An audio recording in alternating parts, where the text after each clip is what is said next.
Hoy comenzaré una nueva serie de estudios bíblicos sobre la segunda venida del Señor Jesucristo. No sé de usted, pero yo por lo menos anhelo el regreso del Señor, si no he sido llamado antes a su presencia. Y qué día extraordinariamente glorioso será cuando Jesús regrese. Estamos en un sendero de colisión con el destino que no podemos ni debemos ignorarlo. Las señales de los tiempos están alrededor nuestro. El susurro sobre su venida crece cada día, y pronto escucharemos el atronador aviso de que ¡el novio viene! ¡El novio viene! Una de las verdades más benditas que yo conozco es que Jesús puede venir en cualquier momento. La última oración que encontramos en la Biblia está en Apocalipsis 22:20. Sí, ven, Señor Jesús. Primera Tesalonicenses 1, los versos 9 y 10.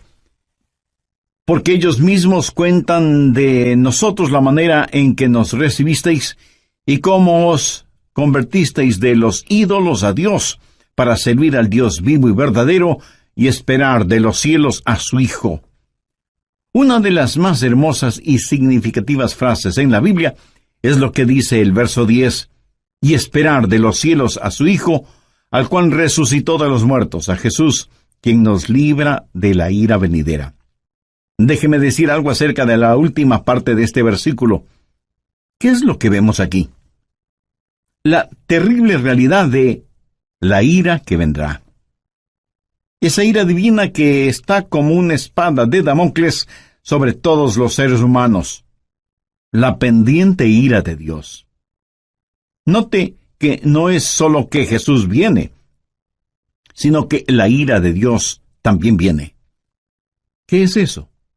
¿A qué hace referencia? Hace referencia a la gran tribulación.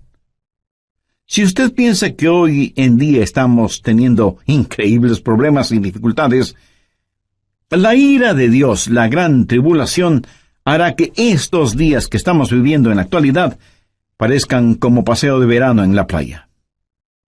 La ira de Dios, la gran tribulación, será un tiempo infernal en la tierra, será un tiempo de indescriptible sufrimiento. El profeta Daniel advirtió sobre este tiempo. Anote al margen Daniel 12:1. Y será tiempo de angustia, cual nunca fue desde que hubo gente hasta entonces. Será un tiempo de sufrimiento sin paralelo en la historia. Y el Señor Jesús también advirtió sobre esto. Busque Mateo 24, desde el verso 21. Porque habrá entonces gran tribulación, cual no ha habido desde el principio del mundo hasta ahora, ni la habrá. No estamos hablando de una tribulación normal, no estamos hablando de los tiempos oscuros y terribles que los creyentes han conocido y vivido a través de los siglos. Estamos hablando de un tiempo sin precedentes. Daniel habla de tiempos problemáticos. Jesús habló de la gran tribulación, y Pablo lo identifica como la ira que vendrá. En el capítulo 6 de Apocalipsis se describe la ira que vendrá. Veamos desde el verso 15. Y los reyes de la tierra y los grandes, los ricos, los capitanes, los todopoderosos y todo siervo y libre, se escondieron en las cuevas y entre las peñas de los montes, y decían a los montes y a las peñas, «Caed sobre nosotros, y escondednos del rostro de aquel que está sentado sobre el trono, y de la ira del Cordero». Generalmente hablamos de la gentileza del amor del Cordero, o sea, de Jesús. Pero escúcheme con atención. El amor de Dios es la mitad de la verdad, pero no toda la verdad. Y cuando usted toma solo la mitad de una verdad y la presenta como si fuera toda la verdad, entonces la mitad que no presenta resulta que viene siendo una mentira. Pero, mi amigo, de acuerdo a la Biblia, la otra mitad del amor de Dios es la ira de Dios, la justicia de Dios. El gran día de la ira de Dios se acerca. ¿Y quién será capaz de enfrentarlo? Daniel, Jesús, Pablo y Juan hablan sobre ese evento. Ese día sin paralelo ni precedente en la historia humana va a llegar, y Pablo lo identifica como la ira que vendrá. Con todo lo que sucede a nuestro alrededor en nuestros días, bien se podría decir que las llamas del juicio de Dios están ya apareciendo en el horizonte. Apocalipsis 6, desde el verso 1. Vi cuando el Cordero abrió uno de los sellos, y oí a uno de los 4 seres vivientes decir, como con voz de trueno, ven y mira. Cuando usted escucha truenos, ¿qué es lo que espera? Pues una tempestad, ¿verdad? A Juan se le dijo que mirara. ¿Y qué es lo que él vio? Veamos en el verso 2. Y miré, y he aquí un caballo blanco. Vamos a ver 4 jinetes en sus caballos, cabalgando durante la gran tribulación. Algunos llaman a estos los 4 jinetes del Apocalipsis.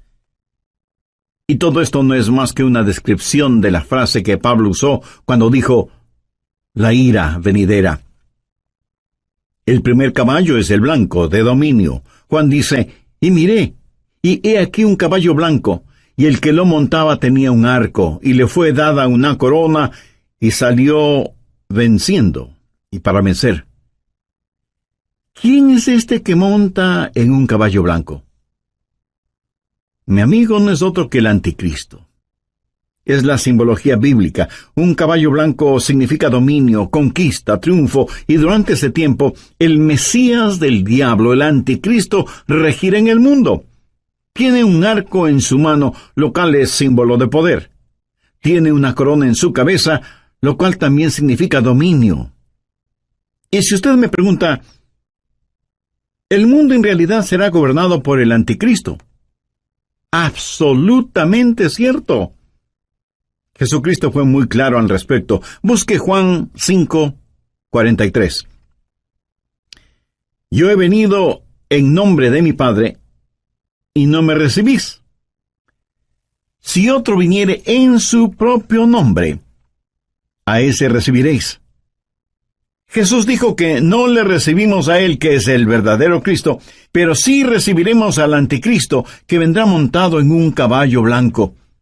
De paso, quiero compartir con usted lo que leí en un periódico y que tiene que ver con un nuevo símbolo propuesto para las Naciones Unidas. ¿Sabe cuál es ese nuevo símbolo? Un caballo blanco. El artículo dice que el caballo blanco es símbolo de paz, y cito textualmente parte de lo que dice el periódico. La paloma, como símbolo de paz y fraternidad entre las naciones, enfrenta a un competidor, un caballo blanco. El diseño del caballo blanco fue donado con el propósito de unir pacíficamente los 5 continentes, simbolizado a través de la fortaleza del caballo que asegura libertad y unidad. En la cabeza del caballo habrá 5 cintas de diferentes colores que representan los 5 continentes: Europa, Asia, África, América y Australia. Así que se está impulsando un nuevo símbolo de paz, un caballo blanco, para que unifique al mundo. Y Daniel, haciendo referencia al anticristo, dice que por medio de la paz destruirá a muchos. Segundo, el caballo rojo de la destrucción. Apocalipsis 6:4. Y salió otro caballo, bermejo, y al que lo montaba le fue dado poder de quitar de la tierra la paz, y que se matasen unos a otros, y se le dio una gran espada. El caballo rojo de la destrucción, rojo como el color de la sangre. Y cuando este inspirado anticristo cabalga para conquistar, en su diabólico cerebro no habrá más que esa idea, conquistar, y habrá guerra y terror y destrucción, y la sangre roja lo manchará absolutamente todo. ¿Alguna vez usted ha pensado en nuestro mundo presente, armado hasta los dientes, con toda clase de armas de destrucción? El Medio Oriente es un verdadero polvorín, y en realidad nadie sabe qué naciones tienen armas biológicas o capacidad nuclear, o termonuclear. Un gran general norteamericano dijo: «Sabemos mucho más acerca de la guerra que de la paz. Sabemos más acerca de quitar la vida que acerca de vivir en este siglo que se pregona es el siglo del progreso. El conocimiento científico ha sobrepasado los límites de control. Tenemos muchos hombres de ciencia, pero en verdad muy pocos hombres de Dios. El mundo ha alcanzado notoriedad sin sabiduría, poder sin conciencia. Somos un mundo de gigantes nucleares, pero criaturas sin ética. Todo lo que sucede en el mundo está llegando a su clímax. Y la Biblia lo identifica como el gran día de la ira de Dios. Con la llegada del caballo rojo de la destrucción, el espíritu del odio que está en el anticristo inflamará los corazones y las mentes de los seres humanos y causará que los padres maten a sus propios hijos y que se maten entre hermanos.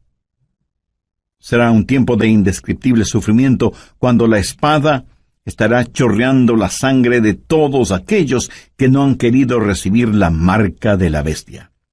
Y los cadáveres estarán abandonados en las calles, llenando con olores putrefactos el aire, en donde se mezclarán las lágrimas y el llanto de los vivos con el pedido de auxilio de los moribundos. Y uno puede entender lo que profetizó Jesús cuando dijo: «Mas ay de las que están encintas y de las que crían en aquellos días, porque habrá entonces gran tribulación, cual no ha habido desde el principio del mundo hasta ahora, ni la habrá». Tercero, el caballo negro de la privación. Apocalipsis 6, versos 5 y 6. Cuando abrió el tercer sello, oí al tercer ser viviente que decía: «Ven y mira». Y miré, y he aquí un caballo negro, y el que lo montaba tenía una balanza en la mano, y oí una voz de en medio de los 4 seres vivientes que decía: 2 libras de trigo por 1 denario, y 6 libras de cebada por 1 denario, pero no dañes el aceite ni el vino. ¿Qué representa el caballo negro? Representa hambruna, invariablemente, porque después de una guerra sigue la hambruna. La balanza en este pasaje, usada para pesar harina, habla de la escasez de los alimentos y nos habla de precios elevadísimos y naciones que se mueren de hambre. 1 libra de trigo o cebada representa una comida, y esa comida costará todo un día de trabajo, o sea que será necesario el trabajar todo el día para poder comprar algo para comer. ¿Sabía que ya vivimos en un mundo en donde más de la mitad de la población vive en perpetuo estado de hambre? Ahora imagínese lo que será durante la gran tribulación, cuando los hombres inflamados con un espíritu de odio preferirán ir a la guerra antes que trabajar en la tierra.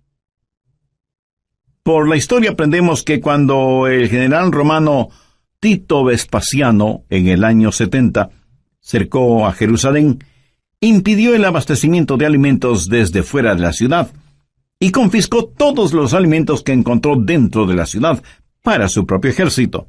Fue tal la hambruna que se sintió en Jerusalén que, según los historiadores, las madres casi enajenadas por el hambre mataban a sus bebecitos para comérselos. Jesús dijo que un tiempo mucho peor que eso está por venir. Cuarto, el caballo amarillo de la destrucción. Apocalipsis 6, versos 7 y 8. Cuando abrió el 4º sello, oí la voz del 4º ser viviente que decía: «Ven y mira». Miré, y he aquí un caballo amarillo, y el que lo montaba tenía por nombre Muerte, y el Hades le seguía. Y le fue dada potestad sobre la 4ª parte de la tierra para matar con espada, con hambre, con mortandad y con las fieras de la tierra. En el original griego, la palabra amarillo describe un color verde amarillento pálido. Este caballo es el de la destrucción, y millones de seres humanos serán destruidos. Esto nos enseña que en los oscuros días de la ira venidera habrá un odio generalizado, inspirado por el anticristo, y las masacres serán las consecuencias de ese odio, y la sangre correrá como ríos, y el hambre producirá muerte, y después de la muerte, el infierno. Se dice que a veces más gente muere después de terminada una guerra que durante la guerra misma. Y usted preguntará, ¿cómo puede ser eso posible? Amigo, después de la guerra hay una explosión de pandemias, infecciones, plagas. Pero en este pasaje, note que después de la muerte viene el Hades. ¿Qué significa eso? La muerte reclama el cuerpo, pero el Hades reclama el alma.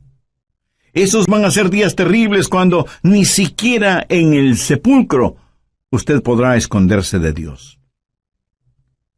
Y yo creo que los 4 jinetes del Apocalipsis están listos para comenzar su recorrido. Si nuestros oídos son sensibles, escucharemos el estruendo de sus cascos aproximándose aceleradamente. El gran día de la ira de Dios vendrá, ¿y quién será capaz de enfrentarlo? Este pasaje de Primera de Tesalonicenses nos previene acerca de la ira que vendrá, pero solo he hablado de una parte de lo que sucederá durante la gran tribulación. Vayamos ahora a Apocalipsis 9. La gran tribulación será un tiempo cuando los espíritus diabólicos serán desatados sobre la tierra. Apocalipsis 9:1. Y el 5º ángel tocó la trompeta, y vi una estrella que cayó del cielo a la tierra. ¿Qué representa esa estrella caída? Es el mismísimo Lucifer.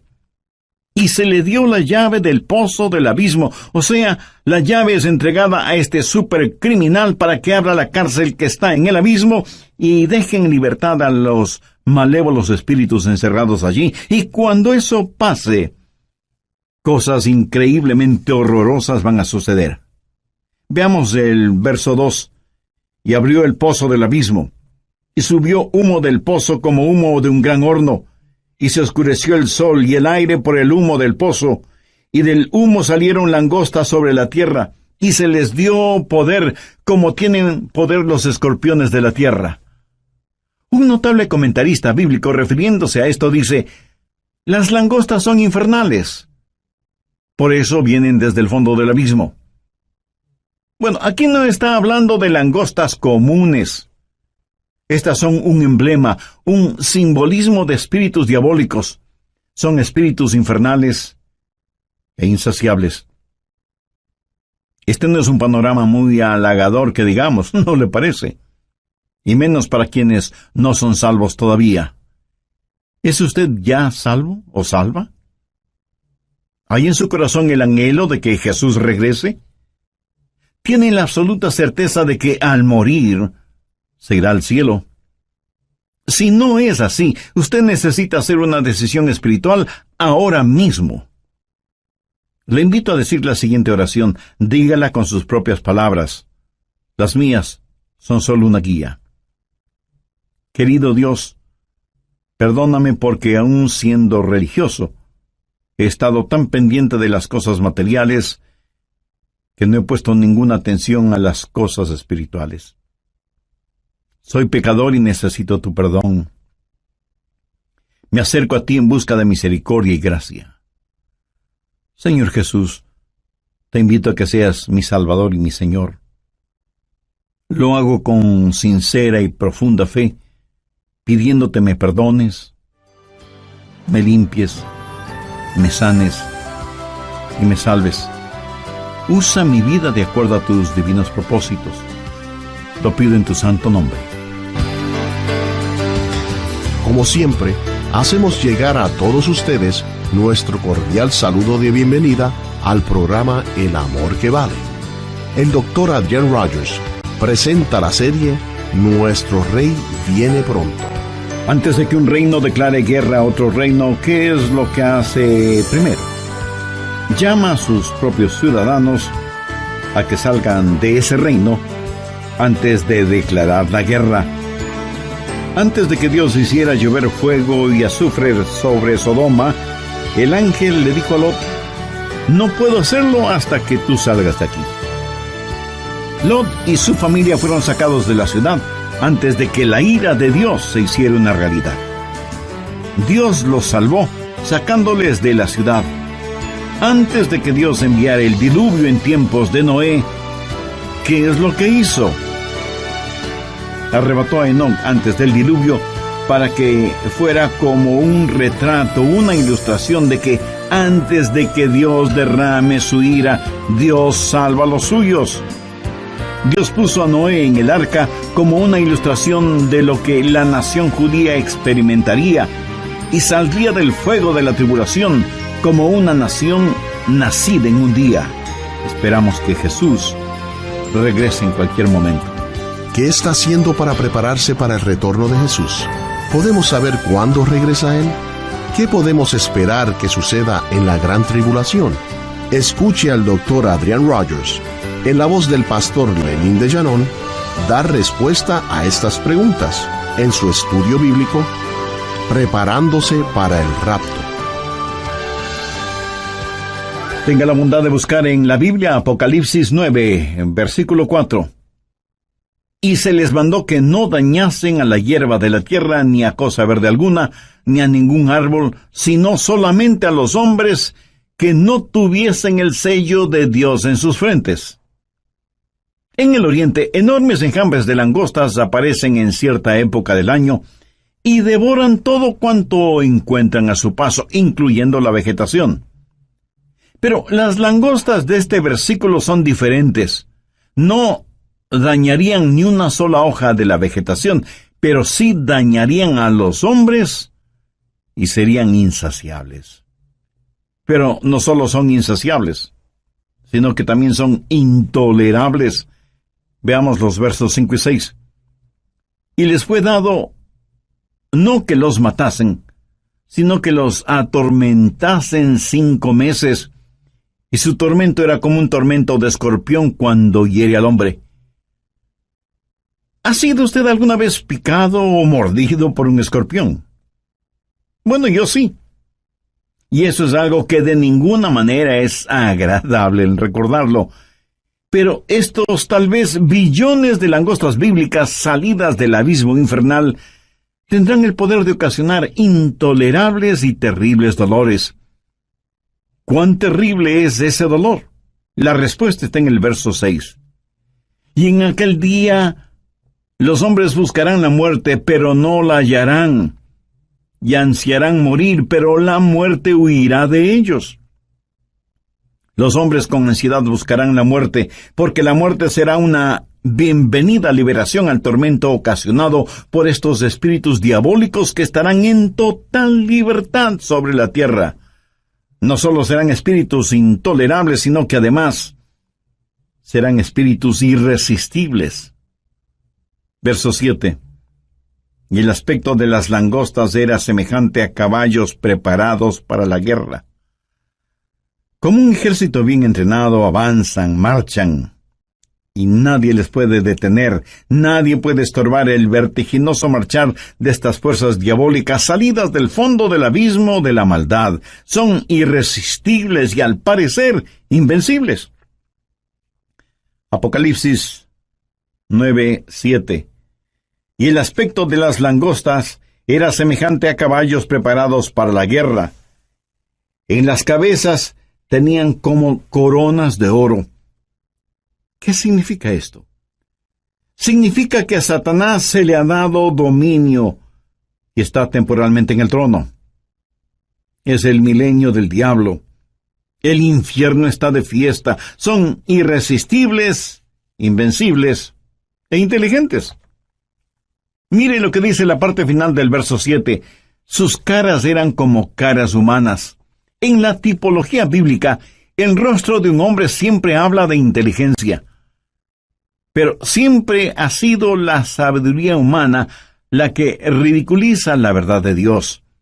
El interés de Satanás siempre ha sido el controlar la mente del hombre, no tanto su corazón y conciencia.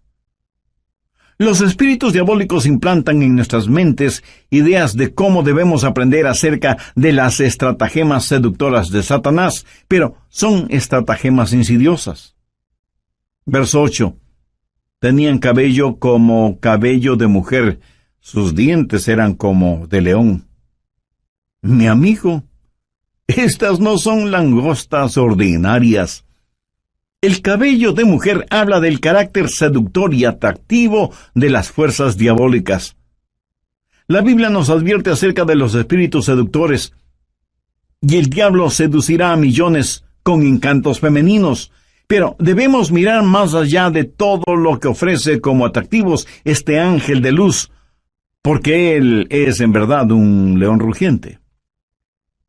La Biblia dice, sus dientes eran como de león, para devorar y destruir a quienes caen en sus garras, insidioso y engañador, con pelo como de mujer, pero con colmillos de león. Los espíritus diabólicos son además insensibles. Veamos el verso 9. Tenían coraza como corazas de hierro. ¿Qué significa esto? Que por un periodo de tiempo, ellos eran inmunes a cualquier daño.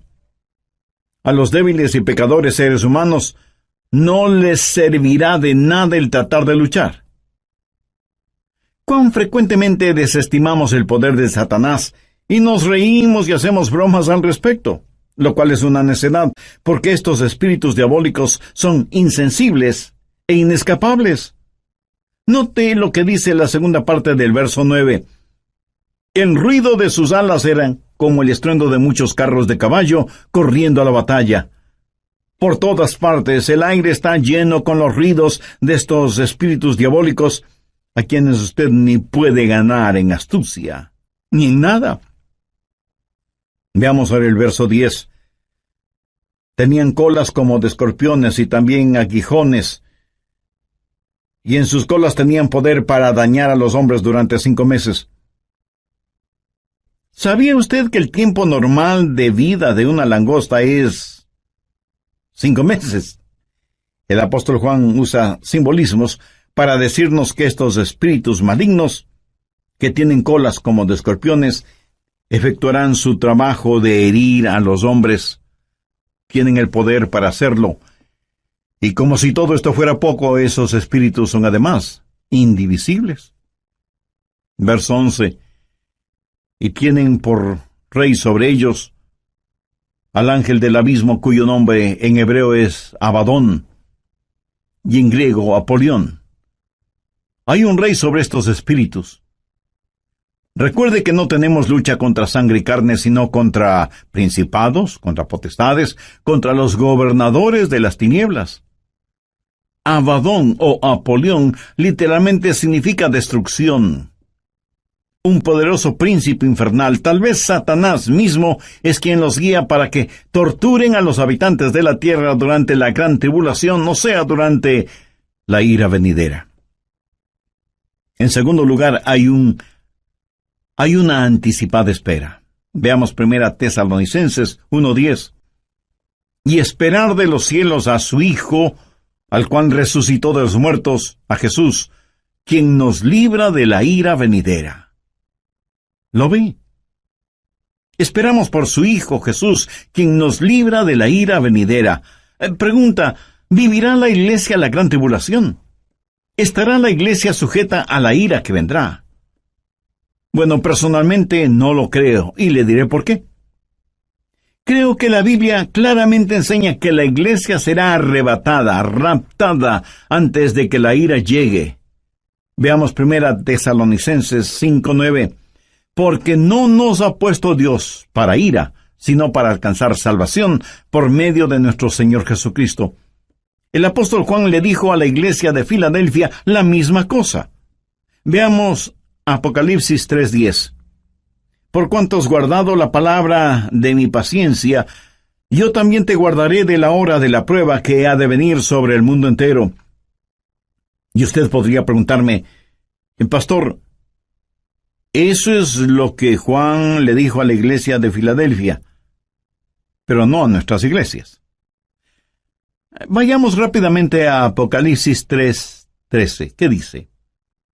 El que tiene oído, oiga lo que el Espíritu dice a las iglesias. Lo que se le dijo a la iglesia de Filadelfia también es para nosotros. Si guardamos las palabras de su paciencia, Él nos librará de esa hora de tribulación. Dios no derrama su ira sobre sus hijos, Él disciplina a sus hijos. Antes de que un reino declare guerra a otro reino, ¿qué es lo que hace? Llama a sus propios ciudadanos a que salgan de ese reino antes de declarar la guerra. Antes de que Dios hiciera llover fuego y azufre sobre Sodoma, el ángel le dijo a Lot, no puedo hacerlo hasta que tú salgas de aquí. Lot y su familia fueron sacados de la ciudad antes de que la ira de Dios se hiciera una realidad. Dios los salvó sacándoles de la ciudad. Antes de que Dios enviara el diluvio en tiempos de Noé, ¿qué es lo que hizo? Arrebató a Enoc antes del diluvio para que fuera como un retrato, una ilustración de que antes de que Dios derrame su ira, Dios salva a los suyos. Dios puso a Noé en el arca como una ilustración de lo que la nación judía experimentaría y saldría del fuego de la tribulación. Si la iglesia va a pasar la gran tribulación, hay ciertas cosas que deben suceder. Y no estaremos esperando el regreso de Jesús en cualquier momento. Anote Mateo 24:36. Pero del día y la hora nadie sabe, ni aun los ángeles del cielo, sino solo mi Padre. Nadie, absolutamente nadie, sino el Padre, conoce el tiempo del regreso de su Hijo a la tierra. Y en Mateo 24:38, porque como en los días antes del diluvio estaban comiendo y bebiendo, casándose y dándose en casamiento, hasta el día en que Noé entró en el arca. Entonces vendrá el Hijo del Hombre. Ahora escúcheme. Comer, beber, casarse o dándose en casamiento no es precisamente la gran tribulación. Es cierto que para algunas parejas su cónyuge es una gran tribulación. ¿Qué es lo que dice Mateo 24:42? Velad pues porque no sabéis a qué hora ha de venir vuestro Señor. Y en el verso 44 leemos, por lo tanto, también vosotros estad preparados porque el Hijo del Hombre vendrá a la hora que no pensáis. Si la iglesia va a pasar por la gran tribulación, puedo simplemente comenzar a marcar los días. La tribulación durará 7 años. La divido en 2 períodos de 3 años y medio y puedo comenzar a contar. Pero la Biblia dice que debemos esperar por Jesús, debemos esperar su regreso de los cielos. No debemos estar esperando la tribulación. Marcos 13, versos 32 y 33 dicen, pero de aquel día y de la hora nadie sabe, ni aun los ángeles que están en el cielo, ni el Hijo, sino el Padre. Mirad, velad, llorad, porque no sabéis cuándo será el tiempo. Una y otra vez el Señor nos dice que debemos estar listos. Él nos ha librado de la ira venidera. Si la iglesia va a pasar por la gran tribulación, entonces, en vez de estar mirando hacia arriba, debemos estar mirando alrededor, esperando no a Cristo, sino al anticristo. No habrá la esperanza bendita, y la muerte sería mucho mejor que pasar por la tribulación para llegar al reino. Sí, hay una ira pendiente, pero también hay una anticipada espera. Nosotros esperamos por Jesús. Hay también un servicio ejemplar. ¿Qué debemos hacer? Pues estar listos para el rapto. ¿Cómo los creyentes de la iglesia primitiva se preparaban para el rapto?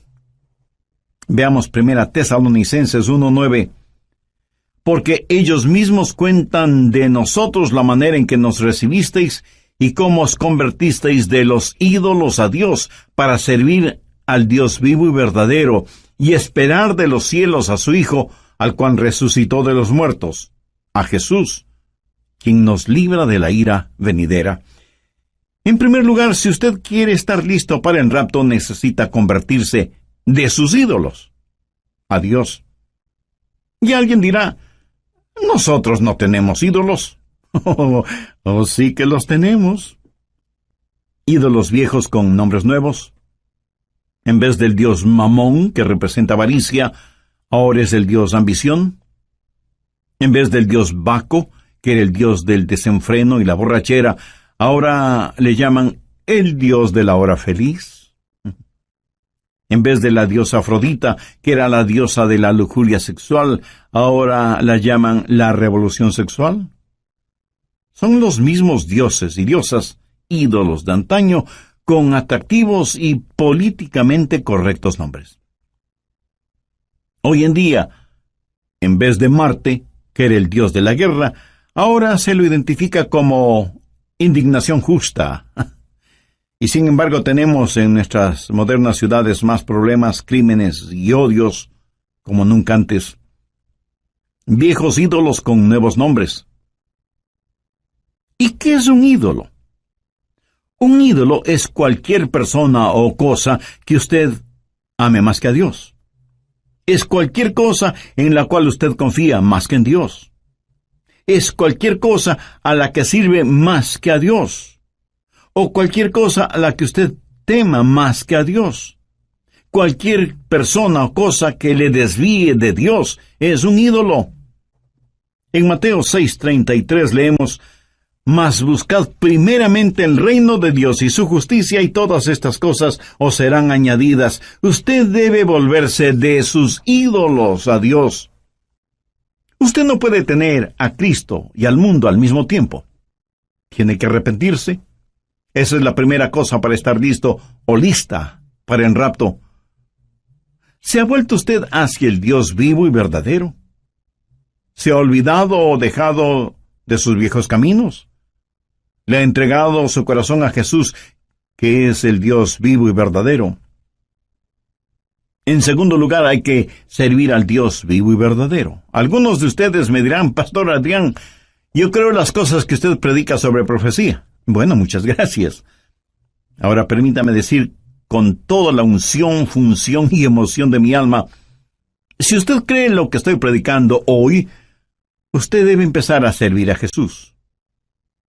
Por favor, saque su cabeza de las nubes proféticas y ponga sus pies en la tierra y comience a ganar almas. La verdadera prueba no es si usted cree o no lo que estoy enseñando, sino lo que usted va a hacer para prevenir a los hombres de la ira que vendrá.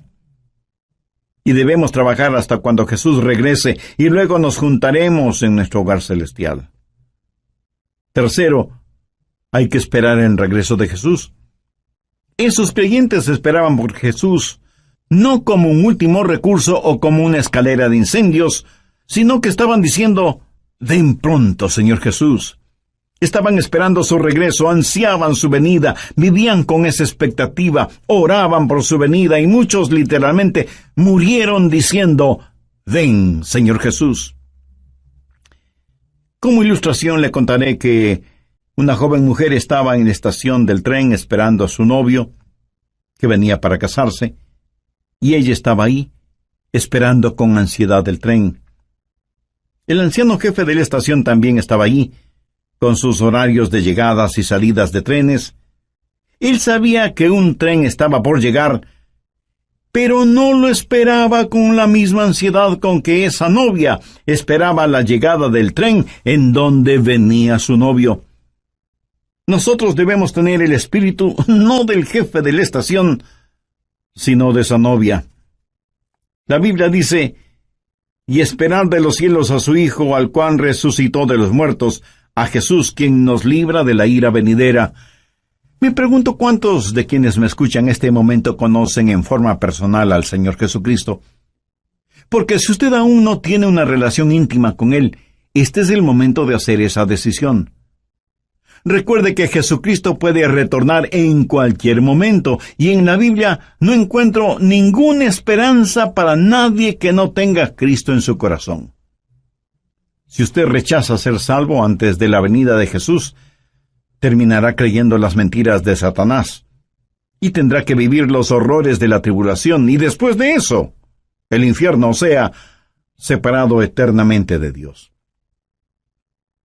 Y si me pregunta cómo puede ser salvo, lo primero que tiene que hacer mi amigo, mi amiga, es dejar sus ídolos y buscar al Dios único y verdadero, y por fe pedir la presencia de Jesús en su vida. Y eso lo puede hacer este mismo instante, orando la siguiente sencilla oración. Señor Jesús, te invito a que vengas a morar en mi corazón. Te pido perdón por mis pecados, límpiame y sálvame. Yo no puedo salvarme por mí mismo, y no merezco ser salvo, pero tú moriste para salvarme si confiaba en ti. Confío en ti con todo mi corazón. Quiero nacer de nuevo, tener una vida nueva y transformada. Haz de mí la persona que tú quieres que sea. Lo pido en tu santo nombre. Amén.